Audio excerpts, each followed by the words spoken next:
Hello and welcome to Creative Walks episode 38. This is Pedro Bonatto, and right now it's a nice cold evening in Kyiv, in the Ukraine, and we have this, in case you're new to the show, I am a photographer and a musician and a podcaster, and I have moved about 5-6 months ago to be based in Kyiv in Ukraine, and the plan is to spend 1 or 2 years traveling around the Middle East and Central Asia, and of course around the beautiful country of Ukraine, and possibly go to Russia, Moldova, Bulgaria, basically go through the Eastern Bloc. Apologies for the dogs. I'm actually walking around in a different place today, and I actually don't really have a plan aside from the fact that I decided not to go on my artist date today.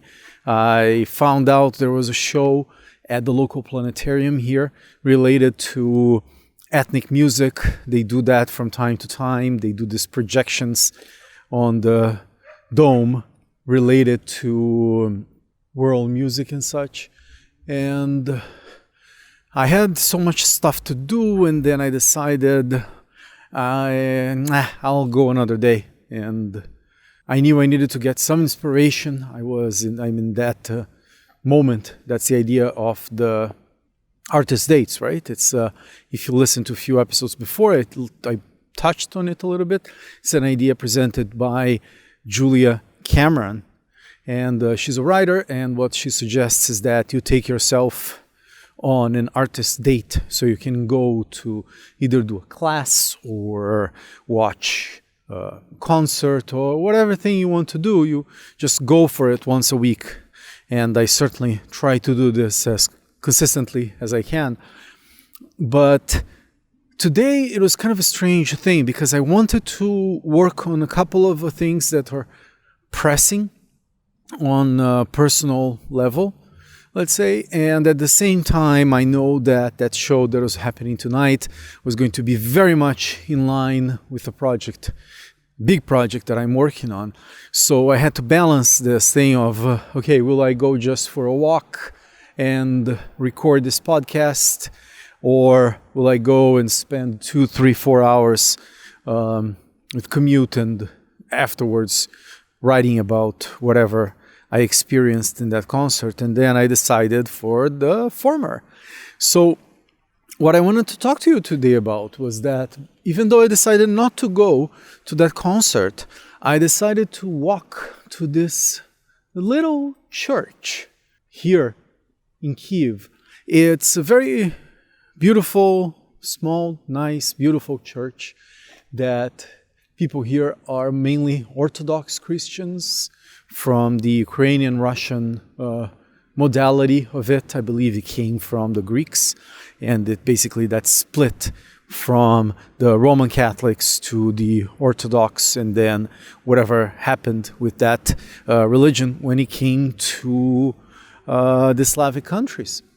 And the cool, interesting thing about that is that they didn't go through like the Reformation, and they didn't have exactly that, the Renaissance. So their art looks very beautiful, but it looks medieval. It looks more like ancient. If you were born like me in Brazil, that you had the Catholic artworks as a point of reference. And so today I thought it could be interesting to talk about where we take our inspiration from as artists. At least is a subject that it's a very long one, so I'd like to just touch on it a little bit, and how at least 3 phases that my life has gone through in terms of spirituality and in terms of rational understanding of that spirituality. So when I was very, very young, like about 10 or 12, I was actually I was born in a family that was basically atheists. My mom and my dad, they're atheists, and they are the atheists from that generation that was rejecting religion. They are, my dad especially influenced me a lot with presenting me with Jean-Paul Sartre and with Albert Camus when I was about, I guess, 12, 13 when I started reading those things. And this idea that, like Sartre said, like life is a bridge between two nothingness. I guess that would be the way to say it. I remember it in Portuguese and I kind of know it in French, but it's funny to translate it to English. But the interesting thing is that I started with that frame of reference, but I was always very shy when I was a kid. So I was actually very like afraid of bullies and all that stuff. So I took a lot of interest in the occult and in a little bit of spirituality and religiosity and things like that. And sort of like that was a hidden thing. Like it was certainly not something that would be considered cool in my family. Not that they would not support me in anything I wanted, but it was certainly not, it was seen as a sign of weakness. So I never really had the Catholic guilt or any of those things, although today I understand that our culture is always embedded in the main religion that we were created in, even if we are atheists. And so I started there. Then when I was 13, 14, I actually became a lot more like my dad in that way. Like I was very much an atheist and thought religions were stupid and all that stuff. And my understanding of religion was very, let's say, short-sighted because I had never read the Bible or anything like that. It just seemed like a bunch of baloney to me. And then I got into, in my late teens and then in university for sure, I got introduced to Carl Sagan. And so I got much more into the skeptic way of seeing things. But there was a seed of doubt, even on doubt itself, that he presented. And one of the things he said was that an atheist must know a lot more than I do. And the idea was that, well, if you're an atheist, you sort of know that something does not exist, in this case, God. And then, of course, the concept of God is very complicated and poorly defined because what a person means by God in one, even from person to person, will be totally different. And then you have the, let's say, current idea of God as energy and all that new age thing, which is basically not thinking deeply enough about that kind of subject. You want the rewards of having some sort of belief in spirituality without the deep thinking necessary to really have a concept of what you're talking about. Not that religious people have more than that, but at least there is a solid body of scholarship related to the study of God in religions in general.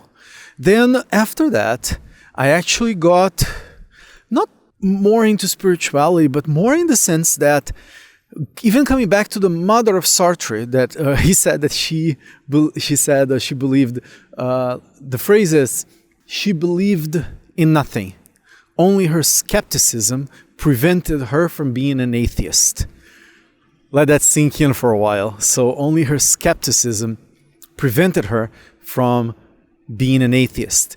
And I believe I am in that camp. The way that I see those things today, or at least for the last, I guess, 10 years or so, is that it's the same way that I feel about like economics and history and all complicated things that humans just started to understand. If you see that humanity has like 250,000 years of evolution, if you consider just Homo sapiens.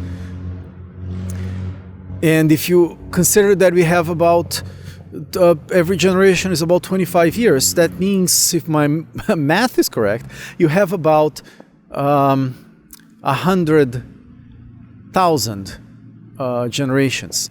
And if you consider that we started writing things about 6,000 years ago, and maybe if you are a fan of Graham Hancock, you can think that civilization can go back to 10,000 years ago, or even 20,000 years ago, if you're really, really, really out there in those beliefs. It's still like nothing in terms of time. So in a universe that is 4 billion years old, and we basically discovered that the universe is 14 billion years old, not even 100 years ago, how can we expect to know for sure all the depth of the universe and how far down it goes, and what's the actual structure, when we were not sure if the Andromeda galaxy was a part of our galaxy, even I think about 100 years ago, that was still being debated. My take on that is that we actually do not know. And then a couple of years ago, I stumbled upon the works of certain people, and they clashed together on my mind, even rereading Richard Dawkins and Sam Harris, and then going to Jordan Peterson, and then going back to Carl Sagan, and a bunch of other scholars that were talking about this concept of religiosity, or even Alain de Botton, I'm not really sure how to pronounce his last name. He had this funny idea that his book was really trashed when it came out, but it was a very interesting idea, which was religion for atheists. And what he was aspiring to do was to create these, let's say, temples, or these places not of worship, but of trying to understand the nature of the universe. And what he was talking about, and he was lamenting, was the idea that when you are a religious person, usually you have a place of worship, a place where you go sometimes every week, and there's these beautiful works of art and architecture, and the effort in creating those buildings that reinforce your belief, and they reinforce the sense of wonder. And I think for us modern men, and that's modern humans, and that's one of the things that he was talking about from the point of view of science, is that we do not have those temples of science. And that got me thinking today, as I was drawn to walk around the perimeter of this beautiful church, which I come from time to time. Actually, with my wife, we go to these churches, and we light a candle, and she has whatever she does there, but I basically just walk around and think. And I was thinking how, as artists, we do not have, unless you are, of course, of a religious bent, but there is no practice that is organized as spiritual or religious practice. And I think, and a lot of artists are very skeptical of religion, especially if you were born in the wake of artists being like contrarians to religion. But I feel more and more drawn to certain aspects of religiosity, and of that communal sense, and also of being. I think that's it. I think that's the main thing that I take out of it. That's why I was relating to artist dates. It's this thing that we sort of have to create our own personal religiosity and spiritual practice, and that can't come from a guru, and it can't come from an organized place. It kind of has to be fractal. It kind of has to be your own thing. And I hope I'm making sense, because I'm sort of thinking on the run here. And like for me, for example, I always think that whenever I go to a show, this thing that I didn't go tonight, I feel this communication, let's say, with something like higher than myself, all those cliches that really don't capture the whole idea, at least not in a sophisticated way that we are trying to do.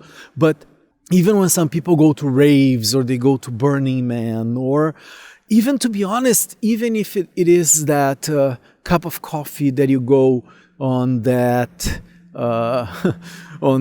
cafe in the corner, and then there is this girl or boy that you're into, and you saw him or her passing by, and that's your daily routine of inspiration in a way. And just a sidebar, I do think that all those things, like our sexual, intellectual, visceral desires and aspirations, all those things, they're all connected to this pursuit of beauty and the action, from a biological point of view all the way to a spiritual point of view.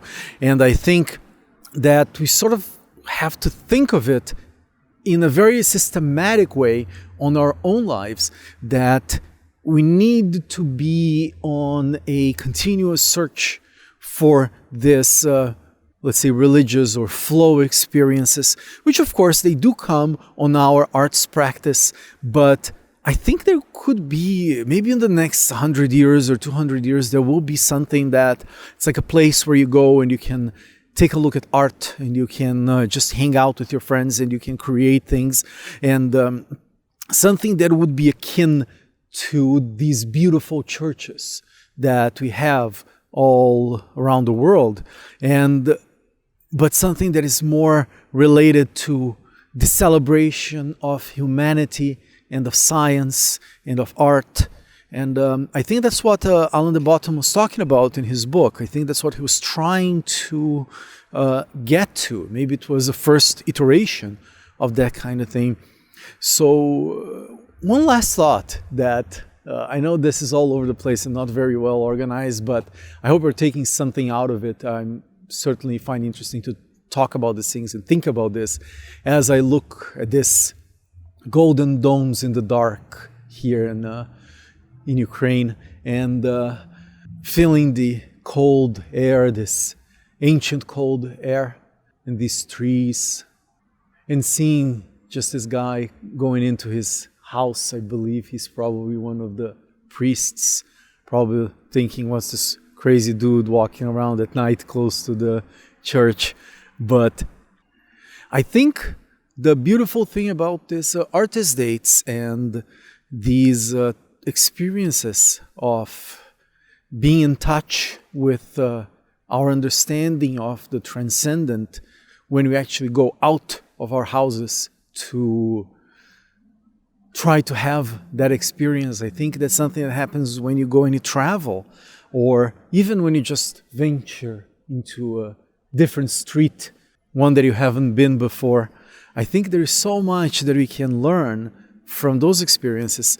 And I think in a way it's something that I want to make a part of my work in music and in photography and in video, is this creation of this environment where we can, on purpose, try to think of all the interconnected elements of our humanity, something that before was done either from a belief point of view and an authority point of view in religion, and a judgmental point of view as well, and then to a dry way in the way that science is presented, not in the content of science, but in the way that science is usually presented as revealed truth in schools, instead of this human struggle to understand and to know, and then to master the universe and master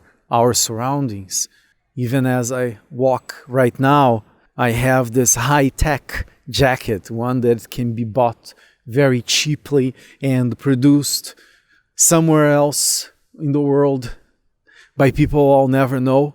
And that's what keeps me warm here in the cold weather of Kiev.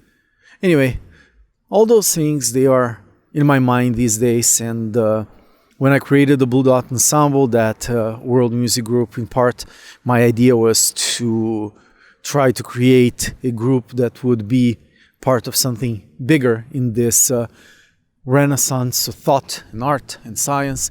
But I think it needs to be organized somehow in terms of a building, a place, something that can bring people this amazing, beautiful experience. I think that's why I was so drawn to these shows at the planetarium, which is in general a place where you go and you see the night sky, because in cities we can't see the night sky again. And they try to present it into, this is all the beautiful things that are there. They're like scientific, and I certainly love astronomy. But to me, there's something even more beautiful in the idea that the local people and the people from other places around the world are coming together and creating art in a place that was dedicated before just to the presentation of science. And I think something beautiful will come out of it. I'm not sure how or when, but it's something that I certainly want to be a part of.